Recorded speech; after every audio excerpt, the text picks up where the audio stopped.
Chapter 1. After the Badge. Henry Wilson was 68 years old. He had worked as a police officer for most of his life. For 35 years, he wore a uniform, a badge, and helped people in his town. He walked the streets in the snow, the rain, and the heat. He stopped fights, found lost children, and listened to people when they were scared or angry. His voice was always calm. His eyes were serious but kind. Everyone in the town knew Officer Henry. Some called him Mr. Wilson. Others just said, "Officer." He was proud of his work. It made him feel useful. It gave him a reason to get up every day. But now, those days were over. One morning, Henry looked at his uniform. It was hanging in the back of his closet. The shirt was clean, the badge was still shining, but he didn't need it anymore. Retirement had come. There were no more calls from the station, no more patrols, no more busy nights. His small house was quiet. Too quiet. He lived alone. His wife had died 10 years ago. His daughter lived far away in another state. He had neighbors, but they were busy with their own lives. Sometimes he would sit on the porch and wave to people walking by. Sometimes they waved back. Sometimes they didn't even notice him. Henry's days were slow now. He woke up early, just like he always did. He made a cup of strong coffee and sat at the kitchen table. The clock on the wall ticked loudly. The newspaper arrived at 7. He read every word, even the parts he didn't care about. After that, the day was long and empty. He would water his small plants, he would clean things that were already clean. He would look out the window. He missed his old life. He missed being needed. He missed the sound of his police radio and the feeling of doing something important. He missed being Officer Henry. One evening, while he was sitting on his front porch, a boy on a red bicycle rode past. The boy waved and Henry waved back. A few minutes later, the boy came back, but this time he looked worried. "Sir, I think there's a dog stuck down the street. I heard it crying." Henry stood up slowly. His knees were stiff, but he didn't care. He picked up his old flashlight from inside and said, "Let's go see." They walked down the street together. Near the fence behind a house, they found a small dog. Its back leg was caught between two wooden boards. It was shaking and crying softly. Henry knelt down, spoke gently to the dog, and carefully moved the boards. After a minute, the dog was free. It limped away slowly, but it was safe now. The boy looked at Henry and said, "You're really good at that." Henry gave a small smile and said, "I used to be a police officer." The boy's eyes got big. "I thought so. You look like one." Then he rode away on his bike. Henry stood there for a moment. The wind was cold, but he felt warm inside. He was not wearing a uniform, but for the first time in months, he felt like himself again. That night, Henry sat in his chair and looked at the photo of his wife on the shelf. He talked to her picture like he sometimes did. "Guess what, Elaine? I helped someone today." Then he smiled quietly to himself. Maybe he was retired, but maybe his story wasn't over yet. Chapter 2. Someone to talk to. The next morning, Henry opened his eyes before the sun had fully risen. The sky outside his bedroom window was still gray, and the air inside the house felt cold, like the quiet touch of early winter. He got out of bed slowly, his bones stiff, but his heart feeling a little lighter than usual. He walked to the kitchen, made a cup of strong coffee like he always did, and sat at his old wooden table. But something felt different today. The chair didn't feel as lonely, and the clock ticking on the wall didn't sound as loud as it usually did. He kept thinking about the small dog he had rescued the night before. And more than that, he thought about the boy on the red bicycle who looked at him like he was still someone special. That look stayed with Henry. It warmed a place in his heart that had been cold and quiet for a long time. He hadn't realized how much he missed being seen, being trusted, being someone others looked up to. After breakfast, Henry put on his thick jacket and went for a walk. The air outside was cool and fresh, and the leaves crunched softly under his shoes. He walked past the houses on his street, many of which had decorations for the fall season. A few neighbors were raking leaves in their front yards. Some waved to him, and he waved back, but no one stopped to talk. That was all right. Henry wasn't looking for a long conversation. He was just happy to be outside. As he walked, he found himself heading toward the town park. It was a quiet place with a small pond, a few benches, and tall trees that stood like gentle guardians around the water. Henry had not been there in a long time, but the path felt familiar under his feet. It was the same path he used to patrol when he wore the uniform. Back then, he used to stop by the pond and talk to the people sitting on the benches. He remembered the children who ran through the grass, the old men who played chess under the oak tree, and the women who fed ducks by the water. Those memories walked with him now like old friends. He reached the park and sat on a bench near the edge of the pond. The wind moved softly through the trees, and a few ducks floated quietly on the surface of the water. Henry watched them for a long time. He didn't say anything. He didn't need to. The silence felt good. It felt peaceful. Then after a while, someone came and sat on the other end of the bench. It was a woman, maybe around 60, with short gray hair and a kind face. She wore a light blue jacket and held a paper bag in her hand. Without saying anything, she began to throw small pieces of bread into the pond. The ducks moved closer, making soft, splashing sounds. Henry glanced at her and gave a small nod. She looked at him and smiled back. "Cold morning," she said gently. "Yes," Henry replied with a soft smile. "But nice." The woman looked at him for a moment and said, "You're Officer Henry, right? I remember you." Henry was surprised. He hadn't worn the uniform in years, but something about him still gave it away. He nodded. "Yes, that's me." She smiled again. "You helped my brother once, a long time ago. He was in trouble, but you didn't treat him like a bad person. You sat with him, you talked to him like a real human. He turned his life around after that. He always remembered your kindness." Henry looked down at his hands, quiet for a moment. He didn't remember the boy. He had helped so many people, and most days just moved on to the next problem. But hearing that now, it touched something deep inside him. He wasn't just an old man sitting on a bench. He had made a difference once. Maybe he still could. "My name's Linda," the woman said as she offered him the bag of bread. "I come here every morning. It helps to be around the ducks. They don't ask questions. They just show up." Henry smiled and took a few crumbs from the bag. He tossed them into the water and watched the ducks come near. "I think I'll start coming here too," he said. "It's nice to have someone to talk to." Linda nodded. "We all need that. Someone to talk to." They didn't say much after that, but the silence between them was warm. It was the kind of silence that grows between people who don't need to explain themselves. Before leaving, Linda said, "I'll be here tomorrow, same time." Henry nodded and watched her walk away slowly, her bag now empty, but her presence still close. That night, Henry sat on his porch again. The wind was stronger and the stars were clear in the sky. He looked up at them and felt less alone. He felt like maybe the world still had a small space for him, a place where his stories could still matter, where his voice could still be heard, and where he could sit quietly next to someone who simply understood. Chapter 3: A Small Request. The next morning, Henry woke up with purpose. It was a small feeling, but it was real. For the first time in many weeks, he wasn't just getting through the day, he was looking forward to something. He shaved, dressed a little more neatly than usual, and made his morning coffee.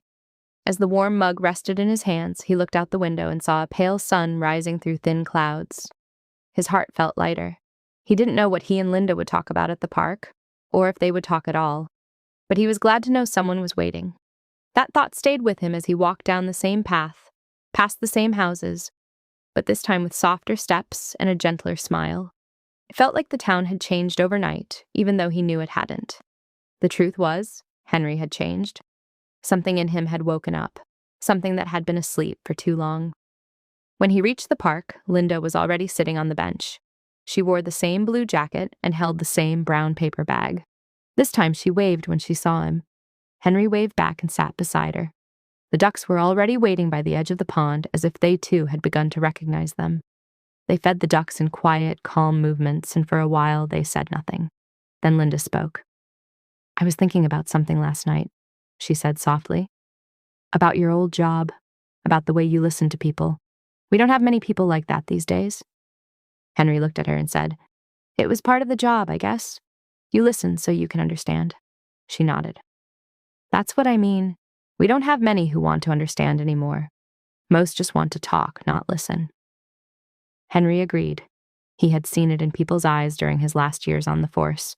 Everyone was in a rush. Everyone was loud. Few were kind, few were still. Linda took a deep breath and then turned toward him. "Can I ask you for something? A favor, maybe?" Henry was surprised, but he nodded slowly. "Of course."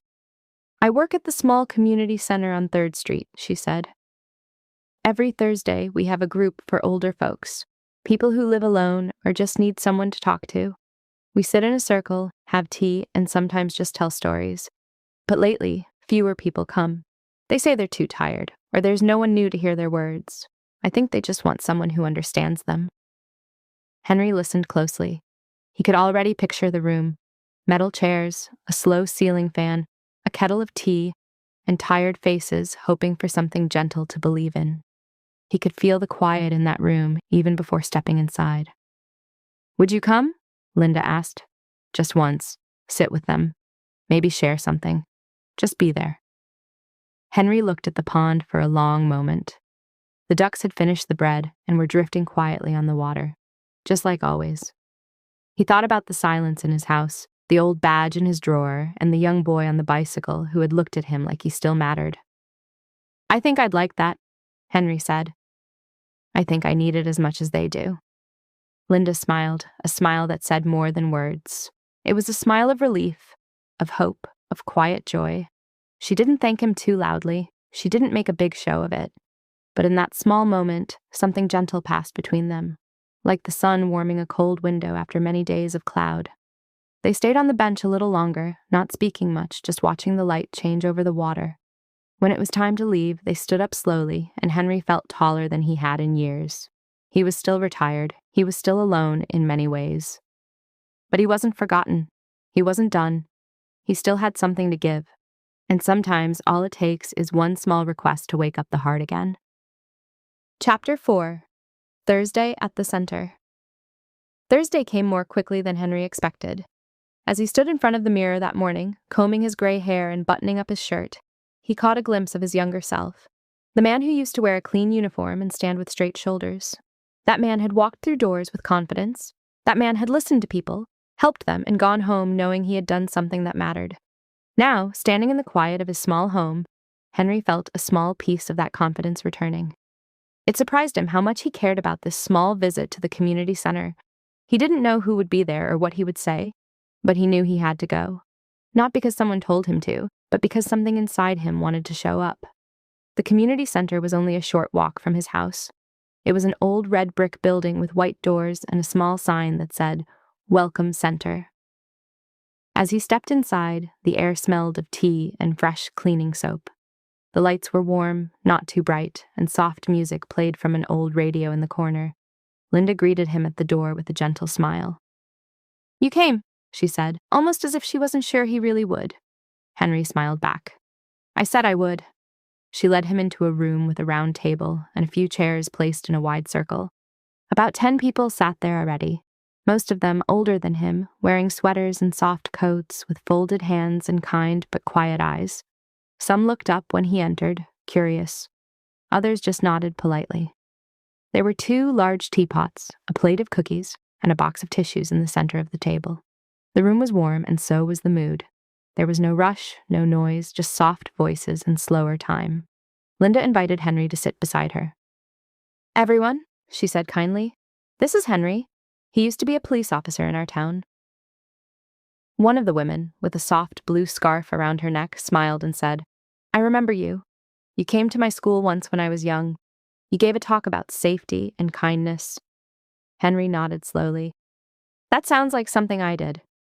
Another man, thin with a walking cane leaning on his chair, said, "It's good to see someone new here. We're all full of stories. Maybe you'll share yours." Henry didn't know where to start, but something about the room made him feel safe.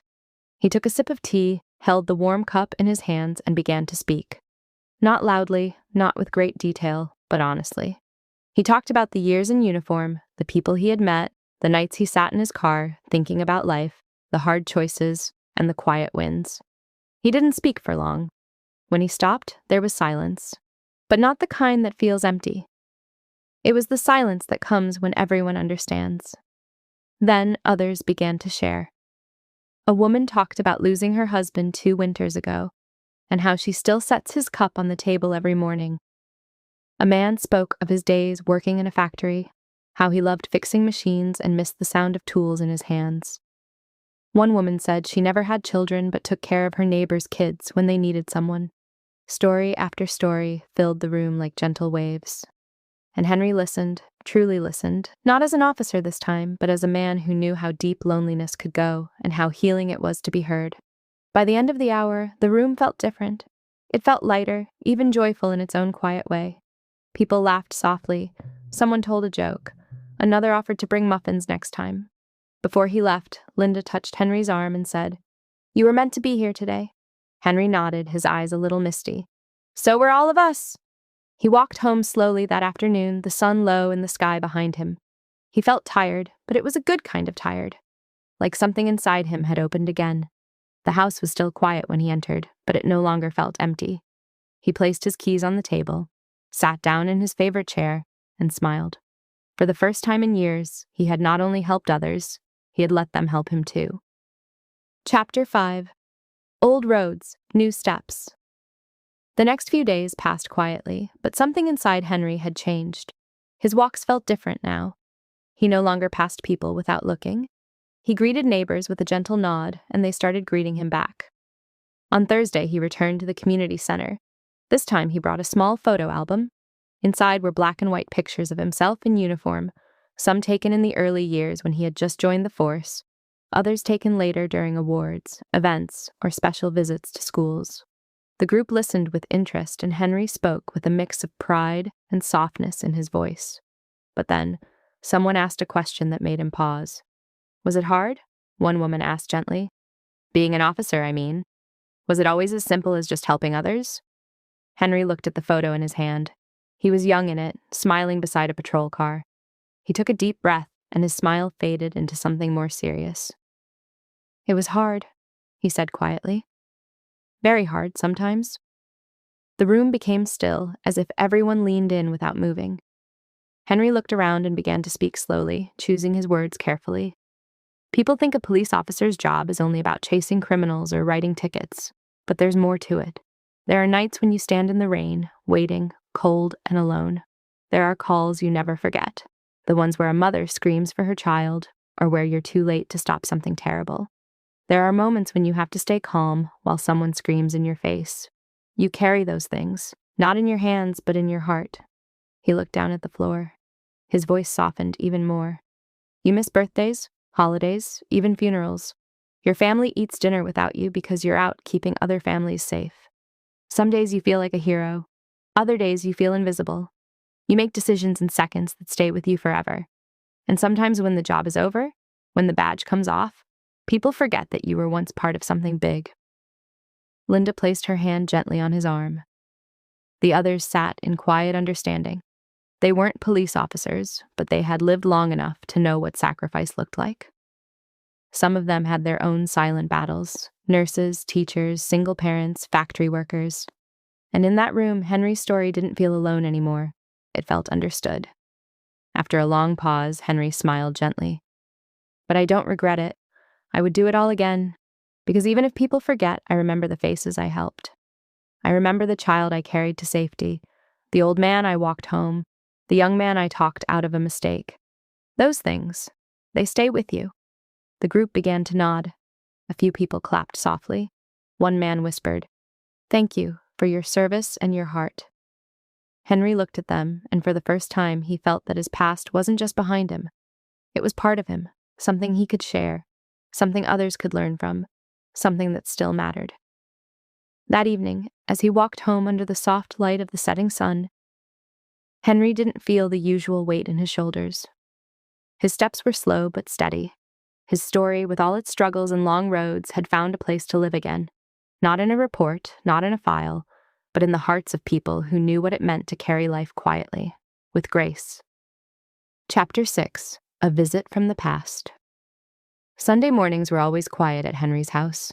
The streets outside stayed empty for hours, and the air felt calm, like the town itself was still sleeping. Henry had just finished washing his coffee cup when he heard the soft sound of footsteps near his porch. He looked out the window and there was no one there, only a small white envelope resting carefully on the mat just under the door. It was strange. There was no knock, no ring, no sound of a car, just the envelope. He opened the door slowly and picked it up. It had his full name written on it, Mr. Henry Wilson, in neat, careful handwriting. There was no return address, no stamp, and no sign of who had left it there. For a moment he stood still, staring at the envelope in his hand, his heart beginning to beat a little faster. He had not received a personal letter in a long, long time. Henry sat down in his favorite chair near the window. He opened the envelope gently and pulled out a folded piece of paper. His hands were steady, but his chest felt heavy with curiosity. The paper was soft and smelled a little like dust and something sweet, like old books. When he opened it, the first words made him sit up straighter. "Dear Officer Henry, you may not remember me, but I will never forget you." Henry blinked slowly. His eyes stayed fixed on the page. It had been many years since anyone had called him Officer Henry. The world had moved on. His badge now rested in a box under his bed. His name had not been spoken that way in a long time, but someone, somewhere, still remembered. He continued reading. The letter was from a man named Paul Reynolds, and slowly, like a gentle wave returning to shore, the name brought back a face. Paul had been a troubled teenager back in the mid-90s. He had been caught stealing snacks and drinks from a small grocery store on Main Street. Henry had been the one who responded to the call that night. Paul had been angry, nervous, and scared, but also full of pride. Most officers might have taken him straight to the station, given him a record, or shouted until he cried. But Henry hadn't done that. He had sat with Paul in the back of the patrol car for 2 hours. He hadn't spoken like a policeman. He had spoken like a man. He had asked Paul questions. He had listened. He had told Paul, very gently, "One mistake doesn't make you a bad person. You have a choice. Go down a dark road, or turn around now. I believe you can do better." And then Henry had taken Paul home. No arrest, no report. Just a strong warning and a second chance. Now, more than 25 years later, that boy had grown into a man, and that man had written back. In the letter, Paul explained how he had remembered Henry's words for the rest of his life. He had gone back to school, he had worked long hours, stayed out of trouble, and slowly built something good. Now he was married, with 2 daughters, and he owned a small hardware store outside of town. "Every time I walk through the store," the letter said, "I think about how my life could have been different if you hadn't believed in me that night. Thank you for treating me like a person when others didn't." Henry felt his chest rise and fall slowly. He folded the letter with great care and sat still in his chair for a long while. The house was silent, but inside him something had begun to move, a feeling he hadn't known he missed. He had often wondered in his later years if the job had truly made a difference. Most of his work was forgotten the next day. The people he helped moved on, and sometimes he wondered if all his long nights and heavy choices had just faded into dust. But this letter, this quiet, handwritten letter, was proof. Proof that somewhere in the world, one person had turned his life around because Henry had believed in him. That belief had grown into a better future for a family Henry had never met. The kindness he had shown one night in a parked patrol car had lived on for decades, silently shaping someone's life. Later that afternoon, Henry walked to the community center. He held the letter in his coat pocket, close to his chest. The group had gathered as they did every Thursday and Sunday. When Henry walked in, Linda saw his face and tilted her head slightly. She could see something had changed. After the tea was poured and the soft music turned low, Henry stood up, took out the letter, and asked, "May I read something?" Everyone in the room nodded, and he read the letter, slowly, every word clear and full of feeling. When he finished, there was no applause, no loud reaction, only stillness. Some people wiped their eyes. Others looked down at their hands. One of the women softly whispered, "Sometimes the good we do comes back to us when we need it most." Henry nodded, his voice thick but calm. "I didn't know if anything I did ever mattered, but now I do." The others smiled. A few reached out to hold his hand or touch his arm. Linda leaned over and said, "This is why you were meant to be here." That night, Henry didn't go straight home. He walked through the quiet town with the letter still in his pocket. He passed the grocery store where Paul had once made that mistake, and he smiled gently to himself. The road was dark, but his heart was full of light. He knew now for certain that even the smallest act of kindness could echo for years. And sometimes when life feels quiet and forgotten, that echo finds its way back to you, like a voice calling softly across time saying, "You mattered." Chapter 7. The Winter Gathering. Winter came early that year.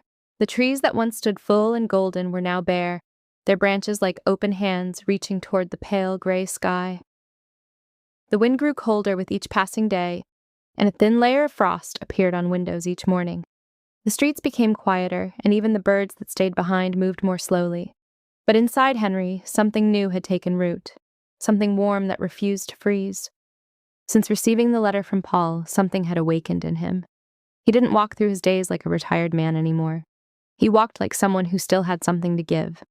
At the community center, the mood had begun to shift as well. People arrived earlier, they stayed longer, they laughed more easily.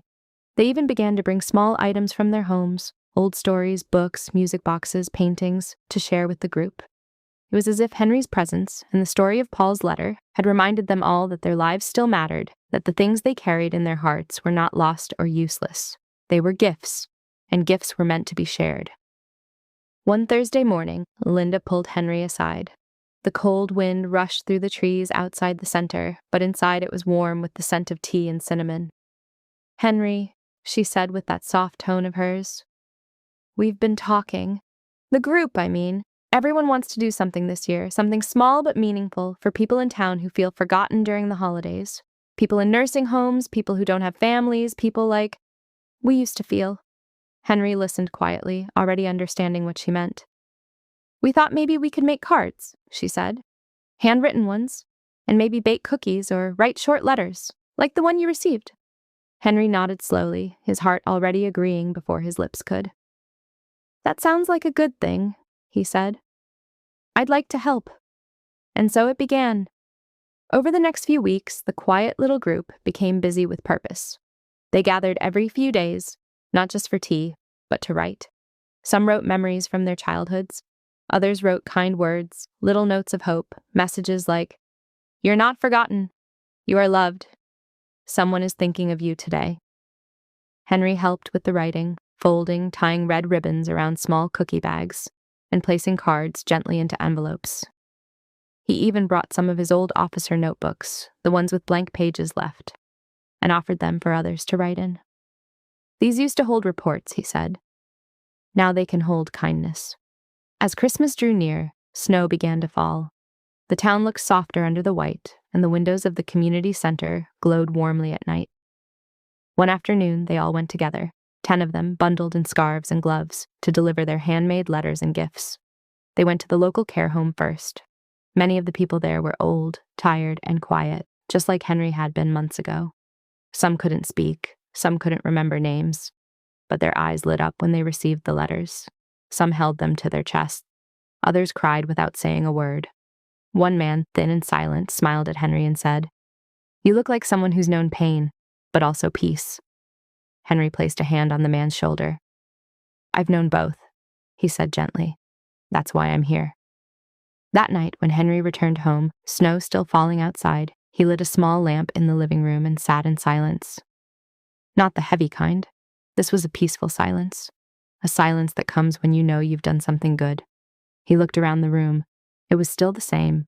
The photos, the books, the ticking clock, but it didn't feel empty anymore. It felt full of meaning, full of life. As he prepared for bed, he looked out the window and whispered to himself, maybe retirement isn't about stopping. Maybe it's about starting again, with different steps, slower steps, but steps that still matter. Chapter 8. A Warm Goodbye. Winter grew deeper, and the days became shorter. The sun now rose slowly and sank early behind gray clouds. Most mornings, Henry sat by the window with his coffee, watching the street covered in snow. His porch steps were dusted white, and the trees stood still, frozen in their silence. But inside Henry, there was warmth, something that had not been there for many years. Not just from the heat of the fireplace, but from the people he had come to know, the letters he had helped send, and the smiles he had received. His world had not become louder, but it had become fuller. And at his age, that was more than enough. One Thursday afternoon, Linda asked him to stay back after the gathering. The others had left slowly, waving, carrying bags of cookies and soft greetings of, "See you next week." Henry stayed, sipping his tea. Linda sat beside him and held out a small envelope. "This is for you," she said. "From all of us." Henry opened it carefully.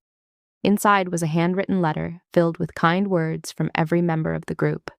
They thanked him for his strength, his calm voice, his stories, and his listening. Some said he reminded them that they still had a voice. Others said he gave them back the courage to share their own memories. At the bottom of the letter were the words, You made us feel seen again." Henry held the letter close, saying nothing for a long while. His eyes were wet, but his smile was soft and peaceful. "I was just trying to find a place to belong," he said quietly. "I didn't know I'd help others find the same." Linda reached out and held his hand. "You gave us something no one else could. You showed us that a life of service doesn't end. It just changes its shape." The weeks passed, and with each passing day, Henry felt something settling inside him. Not sadness, not tiredness, but peace. True peace. He still visited the community center, still walked in the snow, still fed the ducks when the pond wasn't frozen. But now, everything felt gentle, like his life had circled back to its center, like the story had found its last page. Not with a loud ending, but with a quiet whisper of completion. One evening, after writing a short letter to Paul, just to say thank you again, Henry sat on his porch with a blanket across his knees. The stars were beginning to show, and the town was still. He looked up, breathed in the cold air, and smiled. He thought about his wife, Elaine, and softly said, "You'd be proud of me. I didn't stop living, even when it felt like life had passed me by." A neighbor walked by and called out, "Good night, Mr. Wilson." Henry waved and answered, "Good night, son." In that moment, he didn't feel old. He didn't feel forgotten. He felt like a man whose story had been lived fully, not only in years of service, but also in the quiet chapters after the uniform was gone.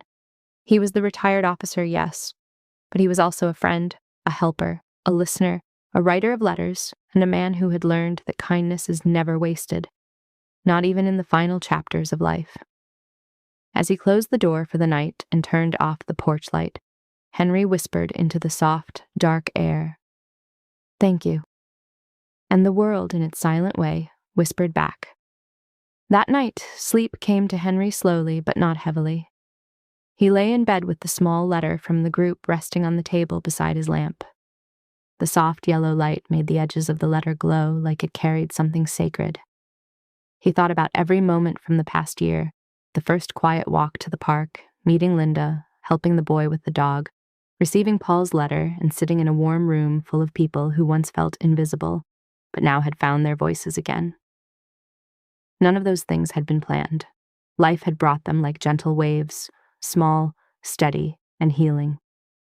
The next morning, Henry woke up before the sun, as he always did. The town outside his window was still sleeping.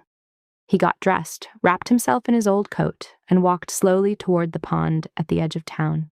Snow was thick on the ground, but the path had been cleared, perhaps by someone who knew he'd come. The pond was frozen now, and the ducks had moved on for the season. But the bench stood there, waiting, just as it always had. He sat down and looked over the still water. The trees were bare, the sky soft with dawn light. Everything around him was silent, but it wasn't an empty silence. It was a deep, meaningful one, the kind of silence that only comes when nothing more needs to be said. Henry placed both hands on his knees and breathed in the cold air. Then he smiled, not because he was happy and not because he was sad. He smiled because he had lived, he had loved, he had served. And even after the badge was gone and the world had changed, he had kept walking, step by step, day by day. He had offered his time, his ears, his heart. And in return, life had quietly handed him something even more precious: peace. As the sun finally broke through the trees and painted the snow in gold, Henry whispered gently to himself, "I'm ready now. Everything is where it should be." And with that, he stood up, turned back toward home, and walked slowly down the old path, his steps sure, his story complete. The end.